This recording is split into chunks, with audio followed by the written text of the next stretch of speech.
Tyler Seguin returns to team practice and could be ready before the end of the regular season. So I'm asking, when is the ideal return date of Seguin to the lineup? We'll preview tonight's game against the Preds, and we'll play Shooting Star.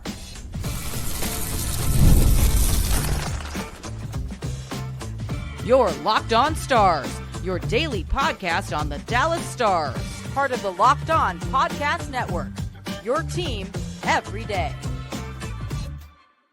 Howdy, Stars fans. I'm Joey Erickson, former producer of 105 Through the Fan. Please be sure to subscribe. We are free and available wherever you get your podcasts and on YouTube. And as always, thank you so much for making us a part of your day and making us your first listen. Just 8 regular season games remain for the Dallas Stars as they try to hunt down the Winnipeg Jets in the Central Division. And Tyler Seguin has returned to team practice. So it begs the question, when would you like to see him be reinserted into the lineup? Before the end of the regular season or ready to rock and roll for game 1 of the Stanley Cup playoffs? You let me know in the comments below. We'll preview tonight's game against an awful Preds team, and we'll play Shooting Star to close out this Thursday edition. Thank you to all you everydayers out there. Hit that notification bell. Never miss an episode of Locked On Stars. So Seguin has returned to practice. Pete DeBoer did say he still has some hurdles to overcome, including contact, but he is closer than Miro Heiskanen,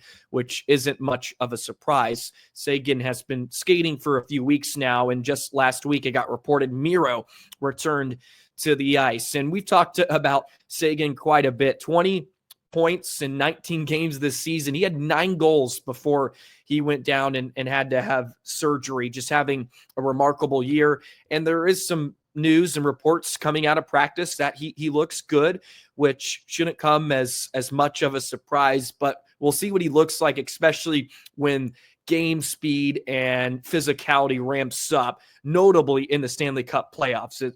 It's a different type of game, and we'll see how he can handle it. But the great thing about Seguin at this point in his career, he's already had to adapt his game, and it's just another hurdle he has to overcome and learn how to play a different style, which he's already mastered to some degree, right? He's already had to adapt his game because he doesn't have the speed he once had, but he's still been a productive player in Dallas outside of that. So it'll be interesting to see what he looks like when he returns to game action and conditioning. Number one, I don't care how much you skate or practice. It's not the same intensity as a regular season game, let alone a playoff game. So I'm curious, when would you like to see him return to the lineup? Do you want him rested, ready to go for game 1? Or would you like to see him work back into the lineup before the end of the regular season? And I would choose the second option. I would like to get him back into the lineup, play a few games, get his feet wet, just so he can get his legs underneath him and get some of that conditioning back.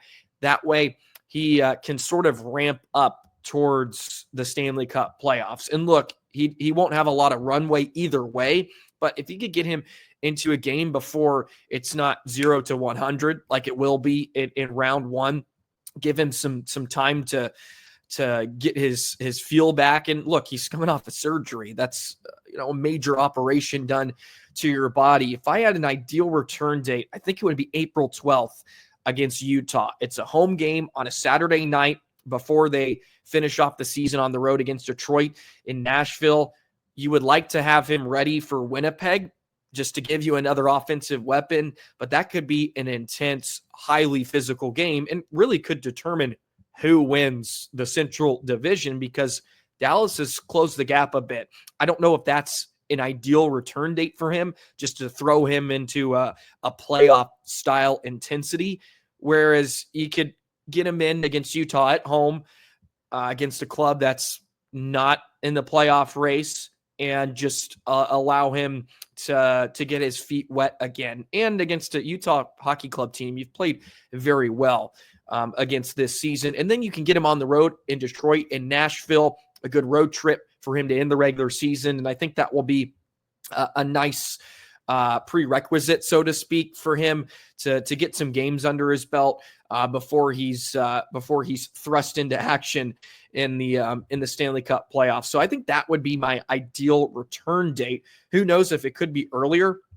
If it is, I think that's great. If you can get him in on the 8th against Vancouver before the 3-game homestand, I think that would be a nice return. Get him on home ice first. That way you can control a bit more, so to speak. He can control his minutes, see what he looks like at game speed. And you could, of course, pair him with Marchment and Duchesne. There's some comfortability there, and work him back into the lineup. I think it would be better for everyone's sake if he does return too, because then if he is returning to the lineup, you're going to have to make some changes. And I think that would give Pete DeBoer a better idea before we get ready for game 1 of where Granlund's going to be, where's Seguin going to be? Is he automatically going to be put with Marchment and Duchesne? Maybe they like what Granlund has done with that line, and maybe Seguin plays with Ben and Johnston, right? That is an option. Or maybe Seguin ends up on the 4th line, right? I don't think that's going to be the case, but maybe they want to mess or experiment with things with Seguin in the lineup, and they can maybe iron out some of those kinks or chemistry issues if they arrive in the latter part of this regular season here, latter part of this 8-game stretch. So they have an idea of, okay, this is who we're going to pair with who. I imagine they already have a pretty decent idea of what the lines are going to be like once Seguin returns. But if you can see it in a game, I think that gives you a head start. That way you're not guessing in game 1, although I don't know if there's going to be much guessing. I think with the amount of weapons, the amount of players that the Stars have, they just have too many good players at this point that they shouldn't have to worry about chemistry. But sometimes you find some concerns or you find some issues, and you're going to have to shuffle some things up within a game. After game 1, after game 2, there's going to be adjustments. So I think if you could work him into the line, you have a better idea of who you're working with and who's going to play with who here down the stretch. So that would be my ideal return for saying get him in before the end of the regular season. That way he can get up to speed a bit as much as he can, and then you're ready to rock and roll come playoff time. Miro Heiskanen, of course, is skating. That was reported about a week ago. No surprise, he's closer. And Pete DeBoer said he's hoping to have them back for the start of the playoffs, but still isn't sure. I would think Seguin has a chance to come back, but you never know. Maybe they want to hold off until the playoffs. And right there, I guess it doesn't give you a lot of confidence in Seguin returning if he's mentioning he's hoping to have them back before the start of playoffs. But look, they're not going to tell us anything, so I don't know if we can take their word for much. They're going to be very, very vague with how they discuss Miro or Seguin. For all we know, they know Sagan's coming back next week. They're not going to tell us anything, right? They're going to be so tight to the vest with this information, as they always are. But at this time of the year, a lot of things do not get out. So we really have no clue. We can just take Pete DeBoer's word for it, so to speak, and maybe in a few weeks we'll know more. But who knows? Like I said too, for all we know, Heiskanen could be out for the rest of the year, and they're just kind of instilling hope, maybe in the locker room, just saying, "Hey, he's going to return, guys. He's coming back. Like, don't worry about it." That's I think a strategy you could do just to keep spirits up to some degree, just to keep the locker room engaged. Okay, we're going to get our player back. Like, we're going to get both of them back. For all we know, they could not return, and that would suck. But it's a case that could occur. Did want to touch on some Texas Stars news before we wrap up this segment. Remy Poirier was named the AHL Goaltender of the Month for March. He went 7-0-0 in the month of March, a 1.27 goals against average, a .961 save percentage, and 2 shutouts for the division-leading Stars. 30-year pro, allowed just 9 goals on 230 shots faced and posted 2 shutouts against Chicago, just 19 days apart. 29 save performance against in Cedar Park. Followed a 43 save effort on March 21st on the team's current road trip. The Stars ended up going perfect on their road trip. as well. And their win streak came to an end actually just a couple days ago against Iowa. But a big month for Remy Poirier. He was drafted by Dallas in the 6th round. And he did get a game at one point last year, didn't he? Or maybe he came up and backed up. I think he backed up at one point a few years ago. Maybe I'm off my rocker on that. But having a pretty good season down in Texas.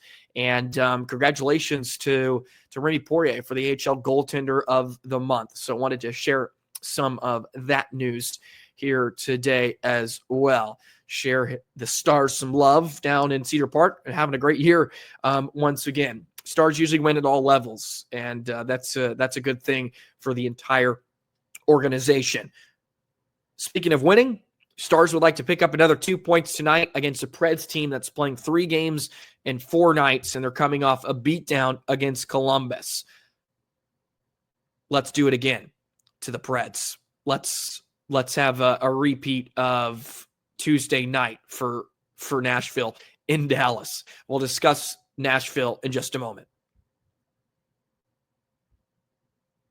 Today's episode of Locked On Stars is brought to you by Game Time. There's nothing like watching basketball live, the energy of the crowd, the sound of sneakers on the hardwood, and maybe even a celebrity sighting court side. If you ever want to catch a game in person, Game Time makes getting tickets easier than ever. And Game Time's new feature, Game Time Picks, filters out all the fluff, shows you only incredible deals on great seats. So you don't have to waste time scrolling through thousands of tickets.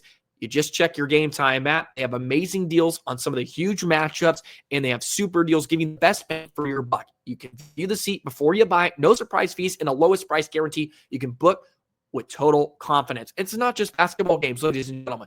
It's Major League Baseball. It's Dallas Stars hockey. It's theater. It's comedy. You name it, Game Time has it. Take the guesswork out of buying tickets with Game Time Picks. Download the Game Time app, create an account, use code LOCKEDONNHL for $20 off your first purchase. Buy again, create an account, redeem code LOCKED on NHL for $20 off. Download Game Time today. What time is it? Game time. Stars versus Preds for the 3rd time this season. It's a 4-game season series, and the Stars took the first matchup 4-3, but Nashville bounced back with a 4-1 win in December. So it's been a few months since they've seen the Preds. And of course, it's been a house of horrors this season for Nashville after a busy offseason. And I have top 3 of the Central Division. So look what I know. Roman Yossi's been on the IR for the last month. Jonathan Marchessault, who's actually had a pretty decent stretch of late. He went down with a lower body injury. He did not play the other close to the 30-goal mark. Marchessault, 49 points in 73 games. Stamkos, 45 points in 75 games. So they have a lot of guys that have under-delivered, especially offensively, and it just hasn't been a pretty year in Nashville. They're 27-40-8. They're 7th in the Central with 62 points. They're coming off an 8-4 loss against Columbus. They've lost 4 in a row. They've lost 8 of their last, 10? 1, 2, 3, 4, 5, 6, 7, 8. Yeah, they've lost 8 of their last 10, and their 2 wins came against Toronto and Carolina. So, look, they can beat good teams when they're on, right? As really anybody can in the NHL. But they're on a 4-game winning streak. Let's bury a team. This is another contest where Dallas can move in the right direction.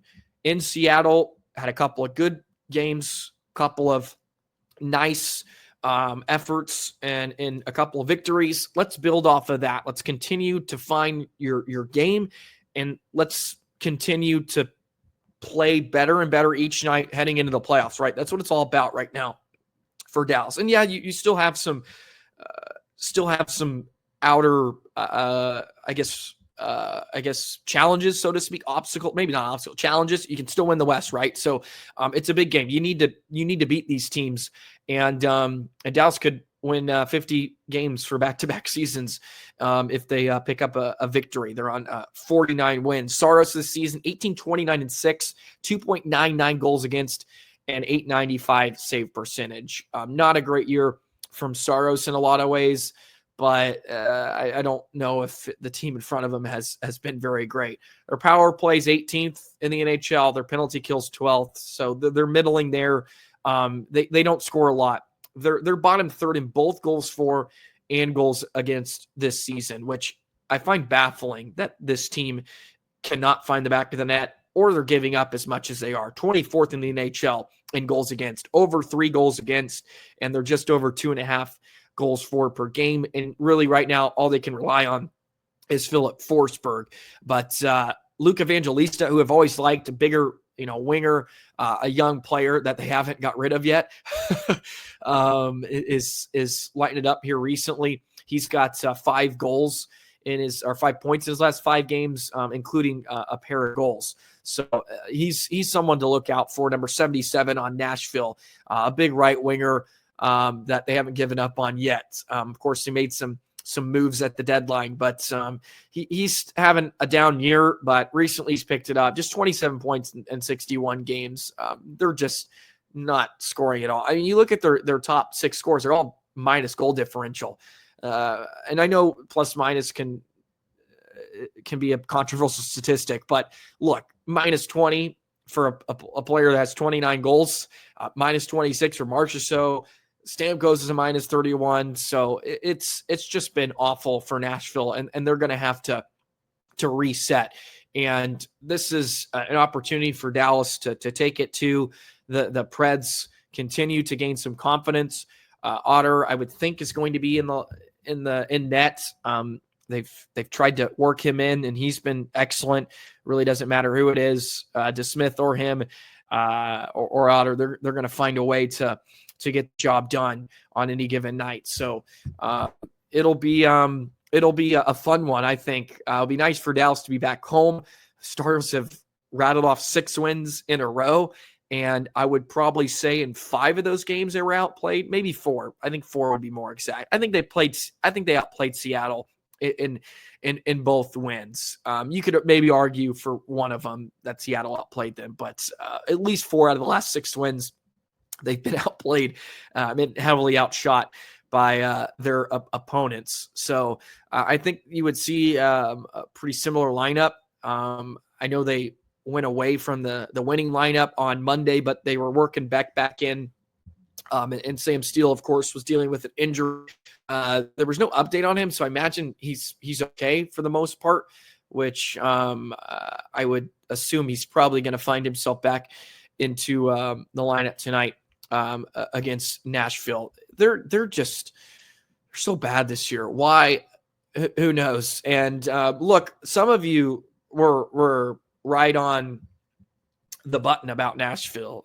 Many of you were in my comments saying, why so much love for Nashville? And look, credit to you, were right. I'm completely wrong on them. I think I had them finishing.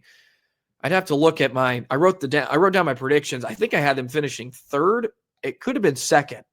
I can't remember. I'm about to pick that up at the end of the regular season when we kind of go through some of my predictions and kind of do a bow on the end of the NHL regular season about some of my Stars predictions and the West predictions.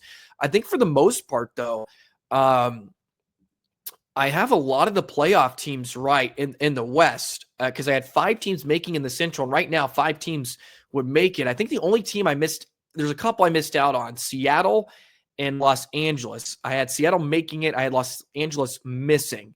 So I think those are only 2 teams, but I think for the most part, I think I'm going to get 6 out of the 8 right, or maybe 7 out of the 8, because I believe I had St. Louis back in there. We're going to have to put a bow on that. I probably missed with Vancouver. I probably had them making it. But Nashville, man, I thought they were going to have a big year, and it's just been everything but a dud. You look at the Stars, man, it's just been impressive. 102 points this season. How many wins did they end up having last year? I think they had 53, right? No, 52. So Dallas could easily beat that. They have a lot of winnable games here down the stretch. The first season under DeBoer, they had 47. So they're going to get 50 wins, you would suspect. So back-to-back seasons of 100 wins. They had 113 points last year. And they have 8 games left, so that's 16 points they could possibly get. So they could finish in theory with 118. So they could put up another impressive year. And this season has been remarkable, and for my money, way more impressive than it was a year ago. Maybe it's not for some, but when you factor in just the injuries and some of the slumps of certain players and just the downfalls of some guys, maybe not downfalls, but just slumps, I guess you would describe it. I apologize if I can't speak. It's been a long week, but man, it's just been a heck of a year that they've put out the amount of points they have. And to be within striking distance of Winnipeg is also something is pretty incredible. I think a month ago at this time, they were behind Winnipeg by like 12 points. And they could win the Central, and boy, I hope they push for it. I would think they are, because man, if you can play St. Louis or Minnesota in that first round, it's a lot better than the Avs. You want to try to stay away from Colorado as much as possible, and Colorado currently is losing to Chicago, but as I say that, I'm guaranteed they're coming back to win this thing in overtime. Anyways, a little bit of a tangent there towards the end. But there's not a lot to highlight with Nashville, ladies and gentlemen. Give me your score predictions in the comments below. I got Dallas having a bit of an offensive explosion. 6-2 victory over the Preds tonight. That's going to be my prediction. And speaking of predictions, it's time for Shooting Star, everybody's favorite segment here on Locked On Stars. Get those picks in. I'm going to share mine after this. Today's episode of Locked On Stars is brought to you by FanDuel. The NCAA tournament is here. FanDuel is giving you a chance to get in on the action like never before. The Final Four is right around the corner. Right now, new customers can get $200 in bonus bets when your first $5 bet wins. That's $200 extra bucks to use on everything from buzzer beaters to Cinderella stories and even who's cutting down the nets. You can pick the favorites, although there's a lot of favorites in this year's Final Four. It's going to be one of the best Final Fours, I think, in a while, because you have all the great teams in the Final Four at the same time. Tournament games happening all the time. The FanDuel app is simple to use, and when you win, you get paid instantly. No waiting around. I'm going to go with Duke as my champion. Get in on the action with FanDuel, so visit FanDuel.com to get into all the college hoops action all tournament long. Shooting Star on this Thursday edition of Locked On Stars.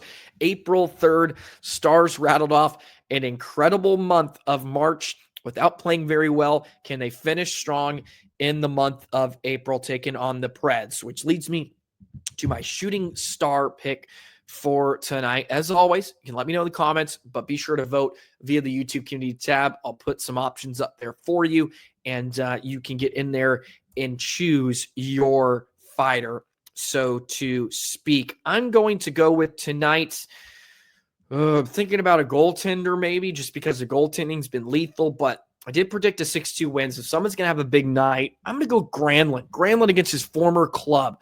Maybe a big night for him. Pair of goals. Granlund has been playing excellent recently. I'm going to go with Mikhail Granlund as my Shooting Star pick. I don't think I've picked him yet since he's arrived in Dallas. So there you go. There is my option for Shooting Star on this Thursday. Let me know yours in the comments below. Stars are humming. Can they make it 7 in a row? I want to say 7's their longest win streak of the season. Maybe they had 8 at one point. I want to say 7 is. So we'll see if they can extend it. And with the win, they'll be within 2 points of Winnipeg. I don't know if the Jets end up playing tomorrow night. They maybe do. Let me check. Or tonight when this episode goes up. Winnipeg plays Vegas. So with both teams having, well, after tonight, the Jets will have played 76 games. So Dallas, with a game in hand, could be within 2 points of Winnipeg with a win tonight and a Jets loss, and a head-to-head matchup still against the Jets. My goodness, it's going to come down to the wire, which will be phenomenal. So I'm looking forward. I'm looking forward to the end of this to this season. Stars are going to be right in the mix, and what a turnaround it would be if they win the West. I don't want to get ahead of myself, but I think that would be pretty awesome. And we're talking about St. Louis or Minnesota, albeit St. Louis may not be a great matchup since they're going to be the hottest team in the league coming into the playoffs. But I would still rather take them over Colorado. And we had that discussion with Gavin Spittle earlier this week. Alrighty, enough rambling for me.